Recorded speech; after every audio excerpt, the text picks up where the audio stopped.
I think it's important for people to realize some of the difference between divination to Yeah. spirituality. I think it gets kind of mixed in together.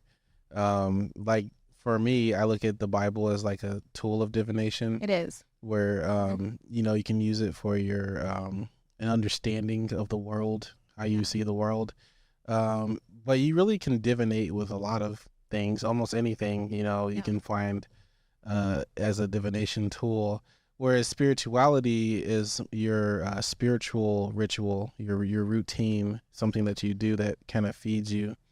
My question to you now: what do you feel like is going on Earth? Like Oh, like metaphysically? okay. Why do you feel like you came here? Like why do you feel like you came to this Oh, little rock floating through oh man. space and time and whatnot? Like what's up with that? So I have a lot of issues with that too. So I do believe that there's soul contracts. So like Hmm. so I call it like the before and the after, Yeah. like you can call it heaven or whatever, but it depends on how I'm feeling. So right now I'm going to go ahead and call it the before Yeah. because before we're born, and then the after we die. So like there's that place, that the before and the after. Mhm. So when we're in the before we're born, we sign contracts and we decide to come down and have these experiences and interact with these certain people. So you have like your soul family too. And I believe that wholeheartedly, and it guides me. But every once in a while, I'm just like, why the did I choose this? I was like, I don't like it here. Like, why did I do this? Like, Yeah. why did I agree to this? Because when I was younger, I was like, man, I didn't ask to be born. And then now I'm like, oh, I did. I agreed to be born into this Yeah. timeline to do this.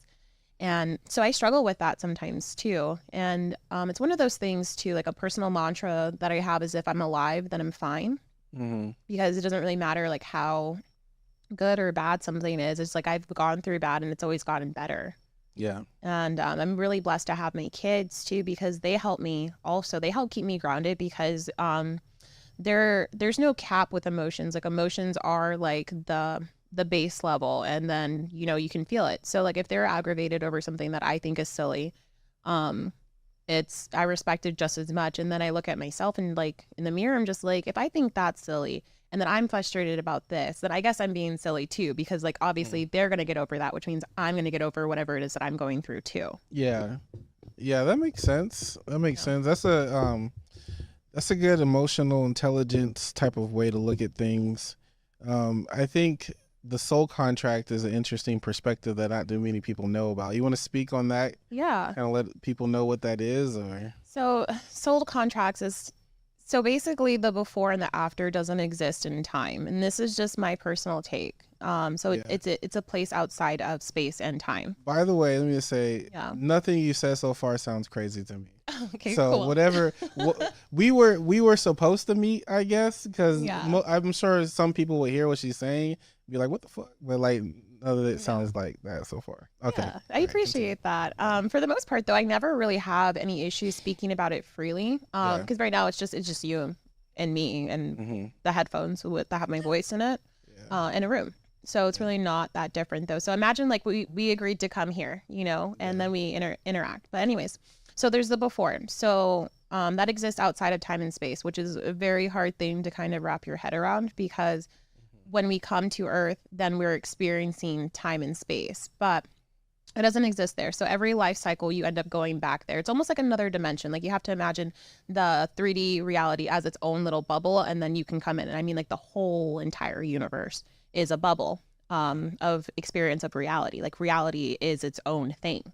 yeah, And so like you come here, you have your life, like you learn things, and like you want to elevate your soul too. Like, you want to essentially not have to come back. And you can call it reincarnation, yeah, but I feel like that's more so like a 3D perspective take. Like that's more so like the human ego trying to explain an experience that isn't set in this reality. It comes from somewhere else. So it's kind of like two sides of the same coin. Like, yeah, and that's my personal opinion. It's like that sounds almost right, but that sounds like you're really more grounded here than being aware that you're a spiritual being that's like constantly tapped into somewhere else.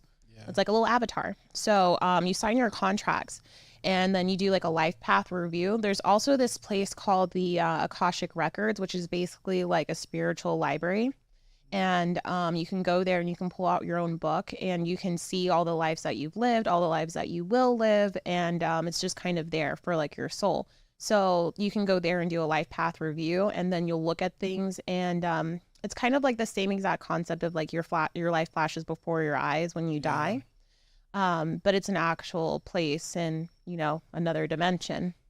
And so you go through that and you're like, dang, like I kind of dropped the ball on this, because like every person that you meet is a lesson. Yeah. Like you're supposed to meet every person. Like coincidences aren't a thing, but there is free will too. Yes. But you agree to meet those people, and then sometimes when you look back on certain relationships and you're like, I really shouldn't have done that, and that's kind of how you know that you didn't necessarily like complete the lesson that you agreed to.